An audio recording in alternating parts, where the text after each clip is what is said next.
오늘은 이차 함수에 우리가 최대값과 최소값을 어떻게 구하는지를 한번 알아보려고 하는데, 먼저는 어쨌든 이차 함수도 함수의 일부분이지, 이 함수의 최대값과 최소값의 의미를 한번 먼저 볼게. 함수의 모든 함수값 중 x값이 아닌 함수값이야. 그러니까 굳이 말하자면 y의 값들이지. 이 모든 함수값 중에서 말 그대로 가장 큰 값을 그 함수의 최대값이라고 이야기를 해주고, 가장 작은 값을 그 함수의 최소값이라고 이야기를 해줘. 우리가 그러면은 이 문제에서, 이 단원에서는 이제 이차 함수의 함수값들 중에서 가장 큰 값과 가장 작은 값, 최대값과 최소값이 무엇인지 알아보는 방법을 한번 공부를 해보려고 해. 그런데 우리가 이차 함수의 최대값과 최소값을 알기 위해서는 반드시 어떤 작업이 필요하냐면은 이 이차 함수의 일반형, 이 일반형을 무엇으로 고쳐주느냐? 이 이차 함수의 표준형으로 반드시 고쳐줘야 돼. 이렇게 해야지만 우리가 어디에서 가장 작은 값을 갖거나 아니면 어디에서 가장 큰 값을 갖는지를 알 수가 있거든. 그래서 일단은 먼저는 문제를 보게 되면은 개념을 먼저 보게 되면 y는 a, x 빼기 p의 제곱 더하기 q 라는 이러한 표준형으로 나타내어져 있는 이차 함수에서 만약에 a가 0보다 크면 a가 0보다 크다는 거는 얘가 아래로 볼록일 경우구나. 아래로 볼록이면서 지금 이 꼭지점의 좌표가 P, Q가 되겠지? 이때에 X는 P일 때 최소값 Q를 갖고 그 다음에 최대값은 없다라는 거야. 왜냐면은 계속 위로 올라가기 때문에. 최대값은 우리가 구할 수가 없지만 최소값은 구할 수가 있구나. 바로 꼭지점의 좌표. X가 P일 때 최소값 Q를 갖는다. 라고 이야기를 해줄 수가 있어. 자, 두 번째는 만약에 A가 0보다 작으면 어? 이때 A가 0보다 작다는 거는 지금 위로 볼록인 때를 말하는 거겠지. 위로 볼록일 때 여기가 지금 꼭지점, 여기가 지금 꼭지점 P, Q가 되겠구나. 자, 그러면 이때에는 어떤 값을 갖냐면은 x가 p일 때 최대값 q를 갖고 최소값은 없다. 계속 내려가니까 우리가 최소값은 구할 수가 없어. 그치만 최대값은 꼭지점의 좌표. x가 p일 때 최대값 q를 갖는다는 거야. 우리 그러면은 한번 문제를 한번 풀어볼까? 자, 우리가 지금 다음 예제를 보면서 이차 함수의 최대값과 최소값을 구하자고 하는데 먼저 1번. 어, 일반형으로 나와 있네? 그럼 우리가 이 일반형을 바로 표준형으로 바꾸는 거를 한번 해보자. 먼저는 우리 마이너스 6은 잠깐 내버려 두고 2x제곱 빼기 4x 얘를 이제 이 2차항의 계수 2로 한번 묶어줘 보는 거야. 이런 식으로. 그 다음에 얘를 지금 완전 제곱식으로 만들어줘야 되겠지. 완전 제곱식으로 만들어주려면 상수항이 필요한데, 상수항은 1차항의 개수인 마이너스 2를 2로 나눈 다음에 제곱한 값. 그게 바로 1이 되는 거거든. 마이너스 2를 2로 나눈 다음에 제곱한 값이 1. 얘가 완전 제곱식이 되려면 1을 더해야 하는구나. 그런데 봐봐. 지금 여기 보면은 1 곱하기 2. 없던 2를 더했지. 그러면은 우리는 2를 빼줘야 되겠지. 그 다음에 위에 있던 마이너스 6은 그대로 적어주고 2, x 마이너스 1의 제곱 빼기 8. 자, 그러면은 우리가 이제 표준형으로 바꿨어. 그림을 대략적으로 한번 그려볼까? 지금 여기 2. 앞에 곱해져 있는 a의 값이 양수기 때문에 얘가 아래로 볼록하면서 지금 꼭지점의 좌표가 마이너스 1, 마이너스 8이 되거든? 그러면은 얘는 우리가 어떻게 생각해 줄 수 있냐? 가장 작은 값이 바로 이 꼭지점의 y좌표 마이너스 8이라고 할 수가 있어. 그러면 그때 x의 값은 선생님 잘못 적었고 1이군. 그러면 우리는 여기서 알 수 있는 게 x가 1일 때 최소값, 최소값이 8이, 마이너스 8이고 그 다음에 아래로 볼록한 그래프는 계속 위로 올라가는 거기 때문에 최대값을 우리가 알 수가 없지. 그래서 최대값은 없다.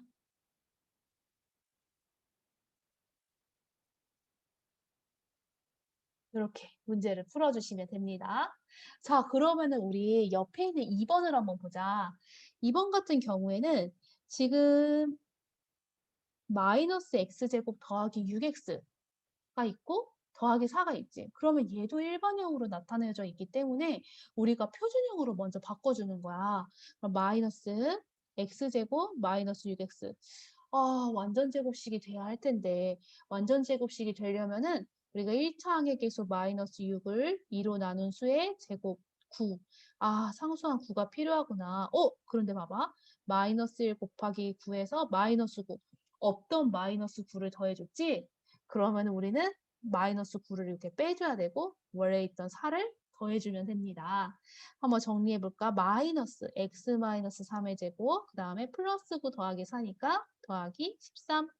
아, 그러면은 얘는 a의 값이 마이너스 1 음수기 때문에 위로 볼록하면서 꼭지점의 좌표가 지금 3,13이지. 이거는 무엇을 의미하냐면은 이 함수의 최대값은 바로 x가 3일 때 최대값을 갖는데 이 최대값이 바로 무엇이냐? 최대값이 바로 13이라는 거야. 자, 그 다음에 최소값은 있을까 없을까? 위로 볼록인 함수는 계속 밑으로 내려가는 거기 때문에 우리가 최소값을 알 수가 없기 때문에 최소값은 없다. 최소값은 없다.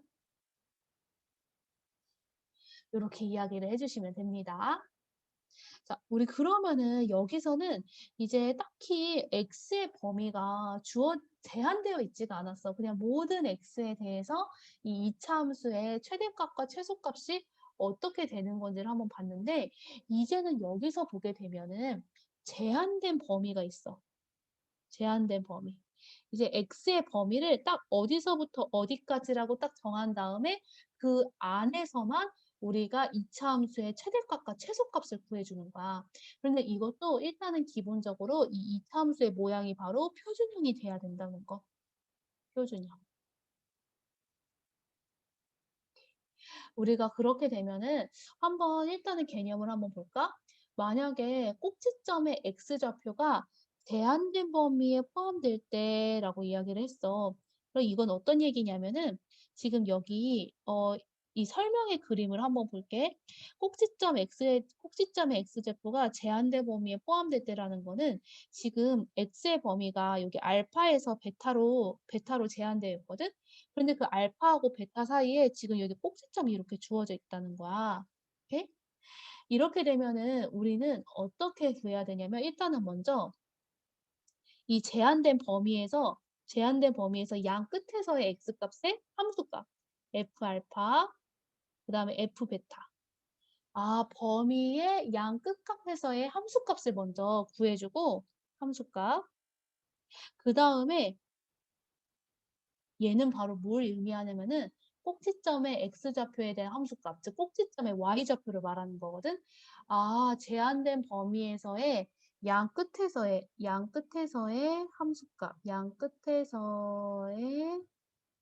함수값과 꼭지점의 y좌표.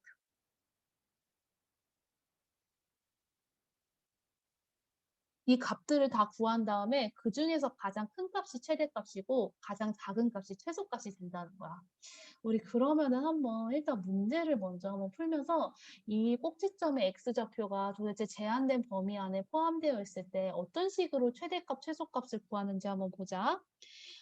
여기 보게 되면은 지금 다음 x의 값의 범위에서 2차 함수 y는 마이너스 x제곱 마이너스 2x 플러스 5의 최대값과 최소값을 구하라는 거야. 그럼 일단은 먼저 우리가 최대값과 최소값을 구한다는 거는 얘를 표준형으로 바꿔주는 것부터 시작을 해줘야 되는 거거든. 그럼 선생님이 표준형으로 바꿔줄게.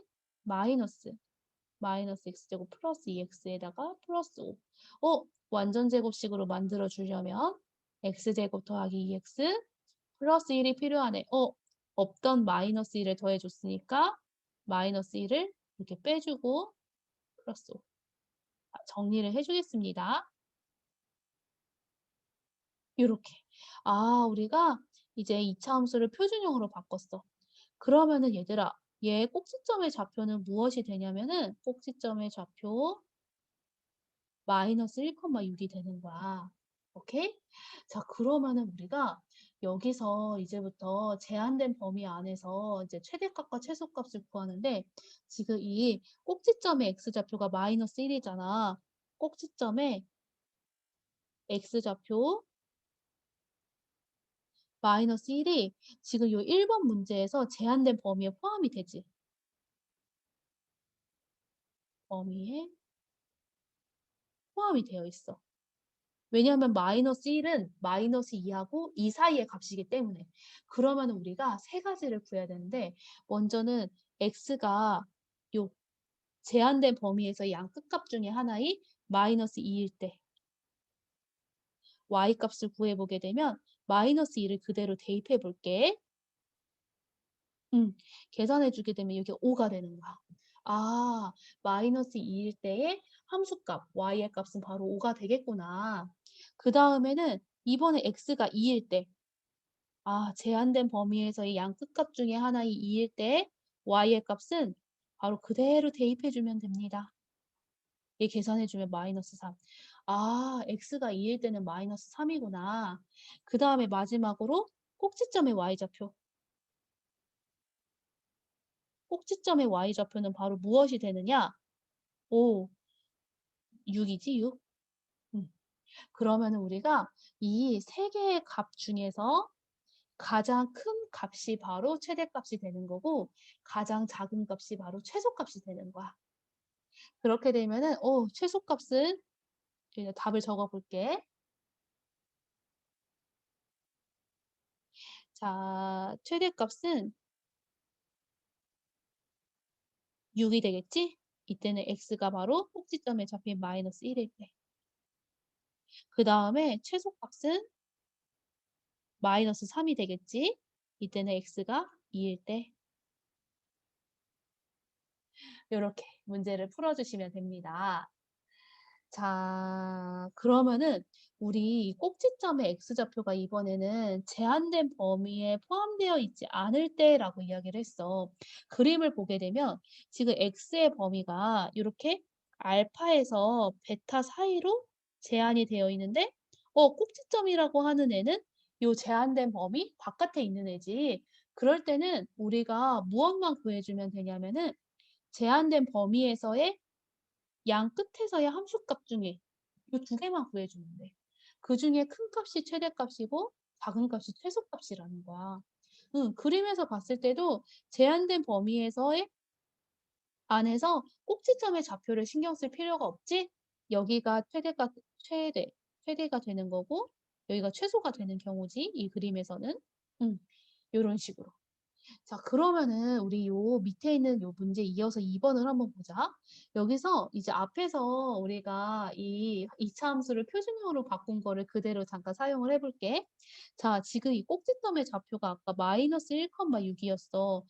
그런데 지금 제한된 범위는 0하고 2 사이인 거지. 그러면은 여기서는 꼭지점의 x좌표인 마이너스 1이 제한된 범위에 포함되지 않는다는 거야. 그렇게 되면 우리가 뭐만 구해주면 되냐면 x가 0일 때 y의 값은 마이너스 0 더하기 1의 제곱 더하기 6이 되는 거니까 5가 되겠군. 그 다음에 x가 2일 때 아까 우리 x가 2일 때 구했으니까 그대로 써볼게. y는 마이너스 3.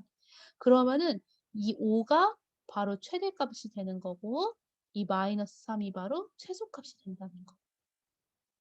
이런 식으로 우리가 2차 함수의 최대값, 최소값을 정리를 해주면 됩니다. 여기에서 중요한 키포인트는 먼저는 2차 함수의 일반형을 표준형으로 바꾼다는 거.